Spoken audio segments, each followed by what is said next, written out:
Hi, welcome to How to Repair. Whether you have a Hoover or Candy tumble dryer, vented or condenser, this video will assist you in accessing any of the components on the machine. You will see in the exploded diagram here all the components that we'll be accessing, and this video will apply to all these model numbers that you can see. If you need any components for your tumble dryer, you will need to use your full model number off the identification plate. You can find this either inside the door, but don't worry if it's worn. Sometimes it's on the back of the machine as well. I will also put a link in the description to the two search facilities, either for Hoover appliances or Candy appliances. Okay, remember to always disconnect appliance before working on it. To take the lid off, there's two torque screws on either side. You will need torque set to actually dismantle these machines.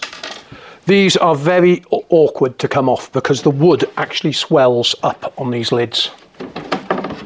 Okay, first we're going to remove the facial panel to get it out of the way. Two torque screws at the top. Then there are some plastic locking clips at the front here that you need to press down to get the panel out. There's also one clip on the far side. Once the panel's up, you'll be able to take a photograph of the electrics and remove the actual wiring harness. The electrical filter, where the mains power comes in, is here, and that's just one screw to remove. I won't bother with that. And then you've got the three wires, live, neutral and earth, that go through to the printed circuit board. You want to always make sure that you've got power on that if you have a machine that's not powering up at all. Okay, let me just talk quickly about the circuit board. The circuit board is actually what controls the whole machine. Things like the NTC sensor, the temperature is regulated by the circuit board. The motor action in both directions is controlled with the circuit board via relays. And the heating unit, which is a common problem. If you have a problem where the heating system is all checked out perfectly and working correctly, all the thermostats and NTC sensors are perfect, you may have a problem with the relay on the circuit board. And I have done another in-depth video on how relays work and also how to test them and replace them. If you're not able to actually replace the relay, you will need to replace the whole circuit board appropriate to the model of your machine because they are pre-programmed. Next, we're going to remove the whole front panel, as this is what's needed to gain access to the major components inside the machine: motor, belt, capacitor, also front pads and bearings. On the condenser dryers, you would have an inspection hatch here now to take the condenser unit out, which you can see. But on these vented, you just need to tilt the machine back. You need a flat blade screwdriver, and just underneath there is a clip that you need to press, and it's one on each side, but this came away altogether. For removing either vented or condenser tumble dryers, sometimes the screws will slightly vary. You've got a selection of screws down the side, couple at the top, and you've also got 4 screws that are on the door here, but you also need to remove the 2 screws for the actual door hinge, which are quite awkward to get at. And then there's a couple of small screws, one for the door interlock and another screw which attaches at the bottom here. But it will vary from machine to machine. Once you've managed to get the screws out, the 4 around here and the 2 on the door, you'll notice that these screws are slightly longer. Keep them separate. Once the doors are open and the screws are off, just lift it up and it will come away. There's 2 catches holding the door on there. Now we've got 2 screws underneath here on the vented version.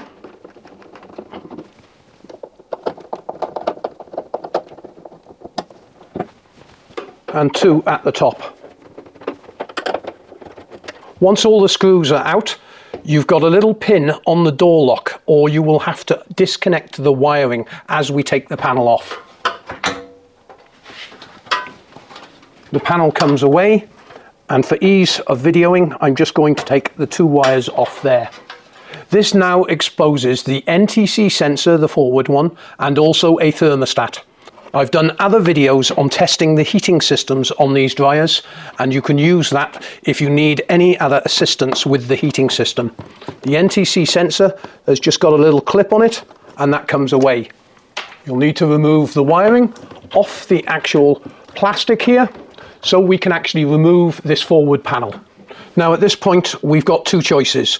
If you are just after access to the motor and to the belt area, then the side panel can come off. To do this, you need to remove the forward screws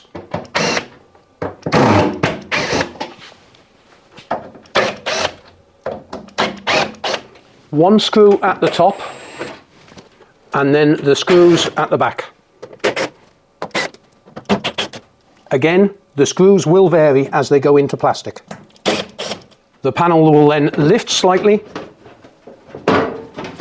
and come away. Okay, this is where the differences between the vented tumble dryer and the condenser tumble dryer lie. There's normally a forward fan on the condensing tumble dryers, and the whole plastic housing at the bottom here is different design because it's got to actually have a pump built into it to transfer the water to the actual water chamber, and also the air assembly, because it circulates the air internally, is different as well. But let me just quickly explain. The belt is on this machine a 1985. That means 1 meter 985 millimeter. The jockey system is here. You always want to check these jockey wheels for any movement, as they can wear, and that could be the problem why the belt has either snapped or come off of the machine. If the tumble dryer is humming and the drum's not turning, that predominantly is either a motor fault or capacitor fault. And of course, you've got good access now, especially on these new designs, to get at this, but it's still a lot of work to actually get at the capacitor compared to other manufacturers. Now, I'm going to actually next remove the heating, or I give you access to the heating system so we can see the heating system and the back bearing. Now, there's a couple of different ways people change belts on these machines. Different engineers do it different ways. You've got two ways of actually doing it. Either you've got to ease the front panel off to get the belt over the drum from the front, but on some occasions you are able to loosen the back bearing off after you've removed the heater cover, and loosen the back panel off and get the belt over the back. I prefer to do it from the front direction, for the simple reason being is whenever you've got a tumble dryer, you're always going to end up with a lot of fluff build-up, and if you're doing the job, it's worth doing it correctly by actually hoovering all this area out and making sure that the machine is immaculate when replacing the belt, because it will actually make the machine more efficient and also make the machine last longer. So let's just switch the machine round to the back and remove the back cover. Okay, first thing to note, there are different screws and they are different lengths, so do make sure you take note of where they come from. The reason why they're different lengths is because they're actually, you don't want longer screws going through and touching the drum, and also the screws at the bottom are designed to go into plastic.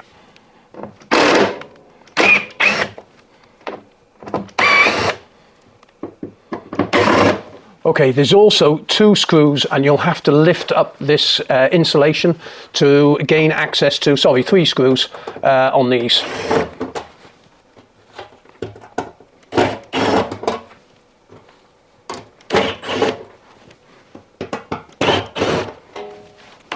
Once they're all removed, pull it backwards, pull it towards you. Okay, the heating system, I've taken one wire off each of the thermostats, and this bottom thermostat is a bit ridiculous because they've pop riveted it on. But basically all three of the thermostats, one of these is a cutout, and I think that's the cutout, but I'm not 100% positive. They should all have continuity, which they have. The heating element, you need to set your meter to ohms, and I've set it to 200 range. This is a 2100 watt element, and going from the two wires that go through to the heating unit, you've got a blue and a black. The blue is on there and the black is on that wire, and we've got 27.3 ohms of resistance, and you'd be able to use the Ohm's law calculator to establish that that is a good element. Next, I was talking about removing the belt and easing this unit back to put the new belt on from the back. This is the nut that you need to do, and it's a 17 mil. This is the actual shaft for the drum. Now, I've removed the other side panel off camera for you. It was exactly the same as the other panel. To replace the belt, if you need to, just take out one of these bars on each side. This then will allow you to put the belt over the drum, ease out the front panel and slide the belt over, making sure not to catch the pulleys at the bottom, and do the same on the other side.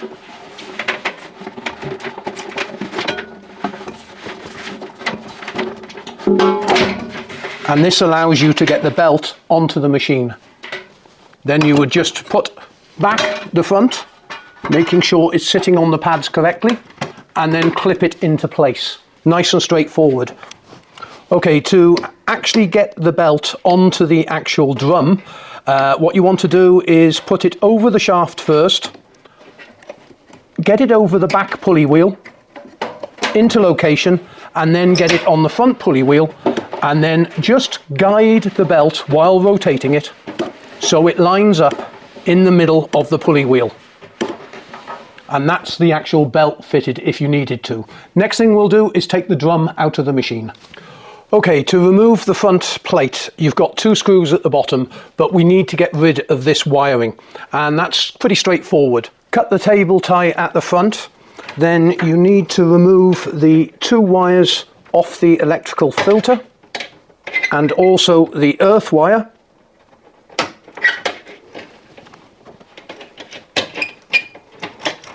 Then you've got a couple of clips, and you're able to thread this all through, and there's 1 clip at the front as well. Okay, remove the 2 screws. It's a good idea to take the belt off the machine at this point, so you take any tension off the drum. Remove the side brackets as I showed you earlier. Tilt the machine forward, and then you will have to prise up the 2 plastic covers either side. 17mm spanner.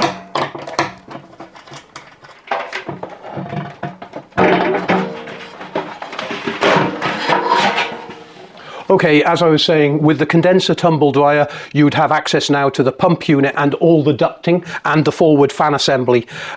Make sure you really clean everything up whenever doing a job, because dust is the problem with these machines. It builds up and causes wear and tear and inefficiency with its drying capability. Back bearing, 3 screws if you need to replace it. You've also got the seal for the back of the machine, and on the front of the machine you've also got another seal. And then you've got the 2 pulley wheels at the bottom which support the drum. There's a link in the description below for Hoover and Candy machines, so you can obtain all the parts with your full model number. It is very important to have the full model number. Do not just assume because a picture looks correct that it is the correct part. I hope this video assisted you. Please remember to support the website by buying the parts off us, and if we really helped you, you can always click on the Buy Paula Beer page. Thanks very much indeed for watching.